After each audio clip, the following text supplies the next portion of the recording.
Kia ora and welcome back to the channel. I'm Alvi and today we are doing a review slash comparison video on the WINSOR NEWTON COTMAN paints and the DALER-ROWNEY watercolours. I was very generously gifted a bunch of watercolours, including these ones and some more I'll show on the channel later on, and some beautiful brushes as well. And I thought it'd be really nice to do a video on them, comparing the two brands since they are so similar in price and in quality. They're both student grade paints. I've used some of them before. I started off kind of with WINSOR NEWTON COTMAN when I was getting more into watercolour, so I know a little bit about them. These are actually the older tubes. I'll show you a bit closer up. So the formula might have changed, so I'm sorry if it's not quite as accurate as it could be if they were new tubes, but yeah, I've got some swatches in here I'll show you first. I'll just do some loose swatching on this page and a little painting, but I'll just show you the swatches. So here we have the DALER-ROWNEY paints. We've got all the pigment names, so if you want to pause the video to look at the colours I've got in here as well as the pigment numbers, feel free to. And then the other ones are here. These are the WINSOR NEWTON COTMAN ones. You can see on the black line there's a bit of filler in some of them that just kind of show up on the black line. And this one has white as well, cobalt. In both brands they have the white pigment added in, but that's not quite what we'll be focusing on. We'll be focusing on just comparing the two brands, and yeah. So I guess I'll get straight to swatching. I've poured them out here and let them dry, so I'll just go ahead. I'll actually be gifting this set to a friend of mine. I've got so many paints and I don't tend to use student grade as much, and she wants to try out watercolour, so I thought it would be a sweet gift to let her try all these, because these are quite nice paints, especially if you haven't used watercolour before. They re-wet nicely, they're easy to use, and yeah, effective, especially for student grade paints. There's a lot of student grade paints out there. I find the Cotman ones are quite expensive for what they are, especially now with online shopping. There's heaps of variety out there when it comes to student grade paint. These ones Cotman was like the only brand available in my country, like in my local shops before I got online shopping, so they're good if they're available to you and to try, but they're $10 a tube here, and that feels so excessive for what they are. Same with the DALER-ROWNEY. They're a bit harder to find, the DALER-ROWNEY, but they are also a very similar price, but yeah, again, a little bit more difficult to find. I'm just swatching the Cotman ones right now, kind of just doing a wee line of each of them and just seeing what they kind of look like. Nothing, wrong colour. Nothing like too crazy or fancy today. And then this one's not really re-wetting. That's peculiar. I wonder why. This is the Prussian blue, if you're wondering. That doesn't really re-wet nicely. Maybe it's old, and the filler or the binder's separated, but that one is terrible to re-wet. Then we've got the Payne's Grey here, which much easier. And then we'll move on to the DALER-ROWNEY. I'll just do it straight after, might as well. So I went yellow to blue.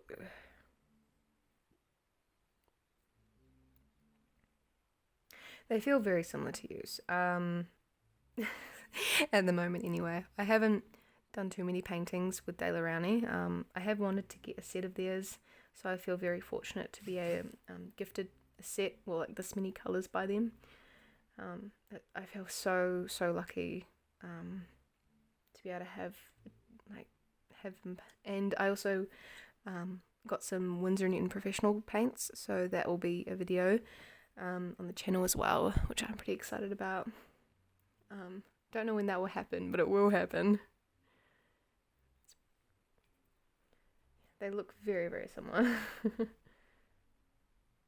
And very similar amount of paint. I'm pretty sure the same amount of paint, 8ml tubes. So yeah, I guess it'll just be whatever is more accessible and more affordable.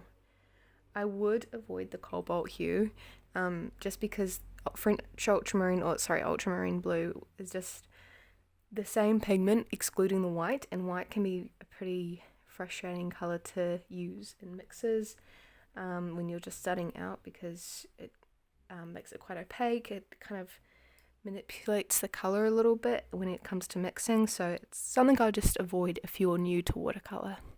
So I'll bring it up close so you can see the colours. There's a little bit of granulation in these two colours, which is the ultramarine and the cobalt blue hue, which is the usual colours you'd expect to granulate, and same here, the cobalt blue hue.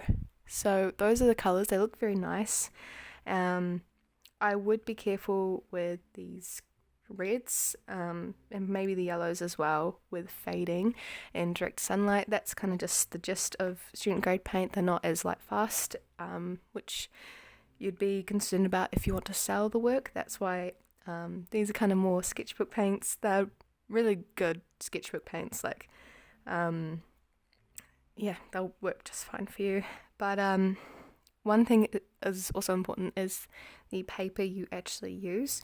This is watercolour paper. It's not my favourite watercolour paper, but it will hold the paints really nicely compared to like a just cartridge paper or just a sketchbook paper, which will actually ruin your painting experience most likely. So I don't want that for you. I want you to enjoy painting. So invest in paper before paints is my saying, and the brush doesn't matter too much.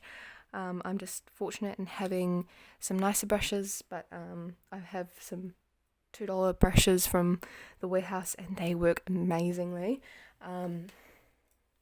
Depends what ones. Some of them do malt, but I've got the DAS brushes here, which are really affordable and they don't shed, and they work great for a variety of mediums, mainly acrylic and watercolour. So that's your brushes. I might do the paintings off camera, just because I don't want this video to be too long, so I'll do some of it on camera, some of it off camera. I don't actually have any greens here, not like I need a green for mixing a cat colour anyway. Maybe I'll mix my Cotman colours over here actually. But for grey I use ultramarine and burnt sienna. I tend to use those two colours because they make a very nice kind of neutral grey, and my cat just happens to be grey, so that's quite handy.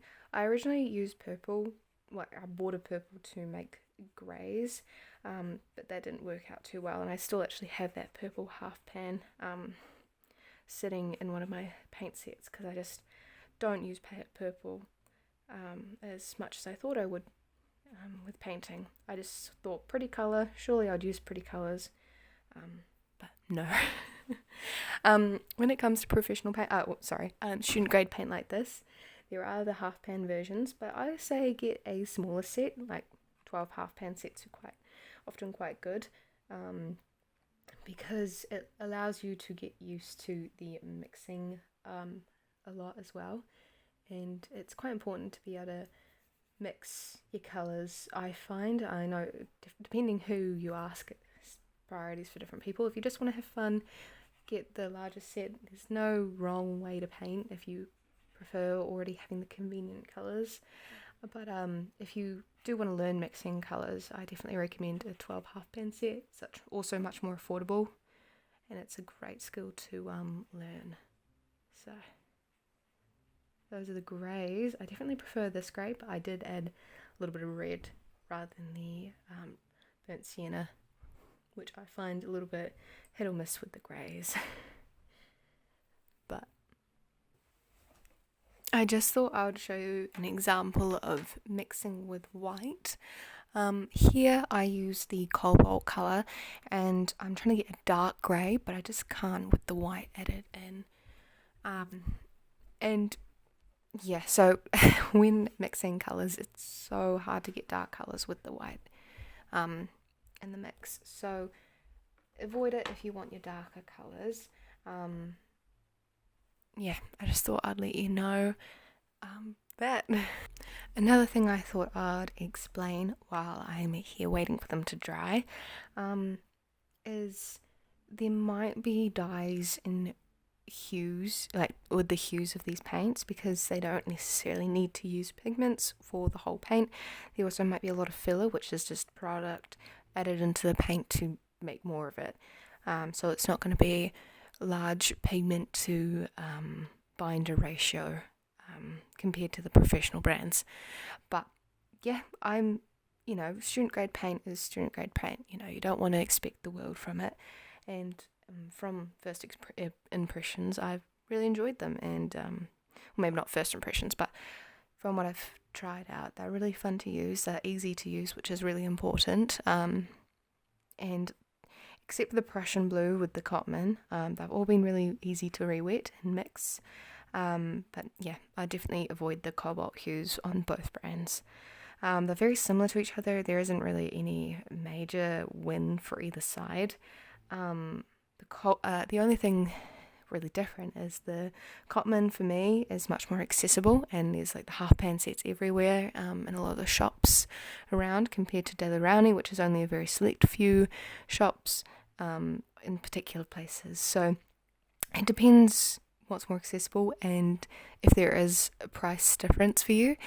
But they'll be great to use either one you choose or don't choose. Leave your thoughts and opinions on these paints down below, and I'll come back to you guys with the finished paintings. I'll just show you at the moment there's a bit of beautiful granulation here happening, which is quite exciting. So you can get some beautiful texture unique to watercolours with these paints as well. But yeah, I'll be right back with you with the finished products. Okie dokie, I finished it up. I didn't do too much extra to it. I did the green background, a little square, because neither of these paints actually have a green, so I thought I'd figure out, see how well they mix greens. Nothing too crazy or unexpected. They both mix quite nicely. But yeah, overall, those are the paints. I hope this was helpful, informative, and showed you that there isn't really too much different about these two paints. But yeah, thank you guys for watching, and I'll see you in the next video.